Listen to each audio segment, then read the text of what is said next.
Bonjour et bienvenue sur la cuisine de Jusa. Après la recette des beignets express, vous m'avez sollicité pour celle de la pâte à pizza. Je vous propose donc la recette qui vous donnera un superbe résultat. Une pâte croustillante et alvéolée comme celle de la pizzeria. Une pâte qui sort des sentiers battus mais qui reste vraiment très simple à préparer. Voici les ingrédients que vous retrouverez dans la barre d'infos de la chaîne. Une pâte qui sera préparée à la main et sans pétrin. Dans un saladier, versez la farine, le sel, le sucre, puis faites un puits pour émietter la levure boulangère.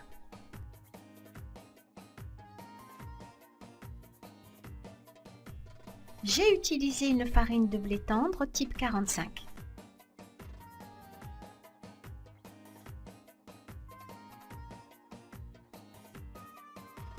Une fois émietté avec un peu de farine, vous pourrez verser l'eau tiède et remuer rapidement avec un petit fouet. Et laisser reposer 5 minutes avant d'y incorporer l'huile d'olive. Et 50 ml d'eau tiède environ. Il faudra mélanger ensuite en ramenant progressivement à l'intérieur un peu de farine à chaque fois. Lorsque le mélange est suffisamment consistant, on couvre pour 10 minutes de repos supplémentaire.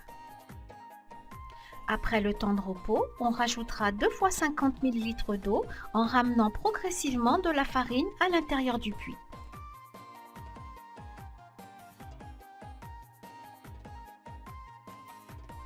Et la pâte doit toujours être visqueuse et collante.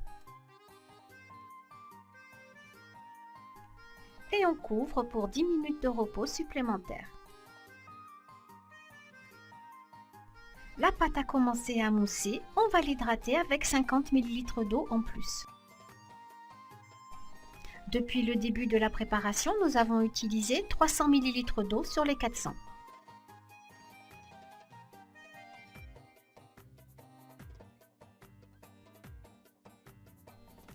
On va à présent ramener tout le restant de farine en incorporant progressivement tout le restant d'eau.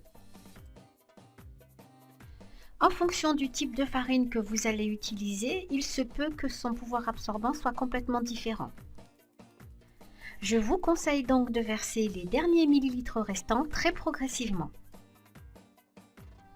Après avoir laissé reposer la pâte 15 minutes, elle sera moins collante et plus facile à travailler. Et les différents temps de pause que nous avons donnés ont favorisé le développement du gluten.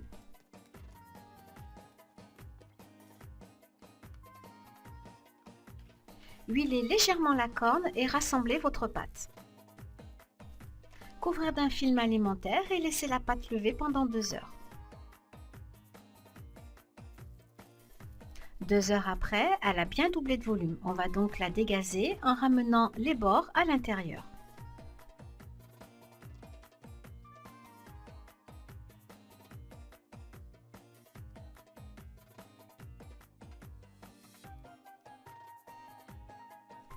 Vous pouvez fariner votre pâte et la diviser en 3 ou 4 pâtons.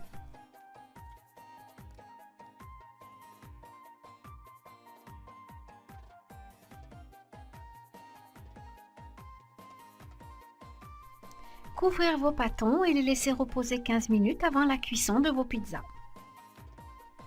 Le mieux étant de les placer au réfrigérateur 1 à 2 heures avant de pouvoir les utiliser. Ce qui est normal, plus votre pâte a reposé, plus elle sera facile à étaler. J'ai travaillé ma pâte avec de la semoule moyenne, ce qui a apporté du croustillant supplémentaire.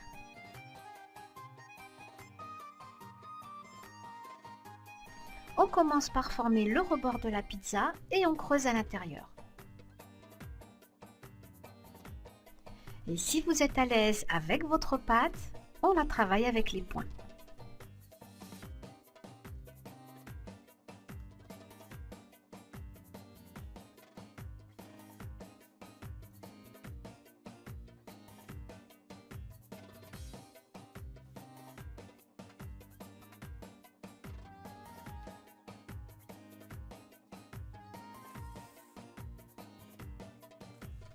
J'ai utilisé une grille à pizza toute simple pour vous montrer que même sans la pierre réfractaire, on arrive à un bon résultat.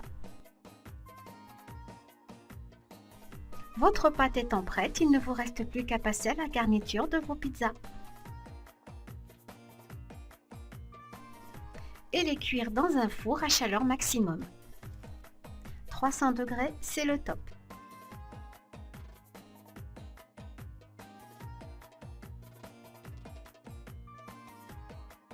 Pour résumer, nous avons donné à la pâte un temps de pause cumulé de 3 heures,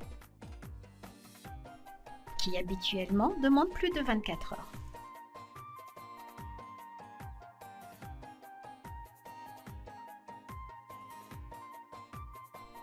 J'espère que la recette vous a plu et que vous allez réveiller le pizzaiolo qui sommeille en vous. N'oubliez pas, les ingrédients sont dans la barre d'infos.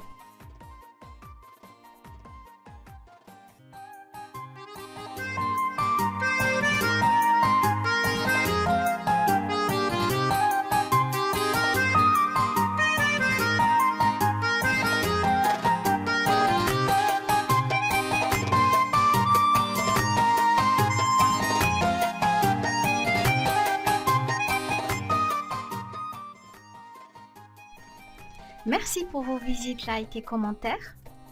Et à très bientôt pour une nouvelle vidéo.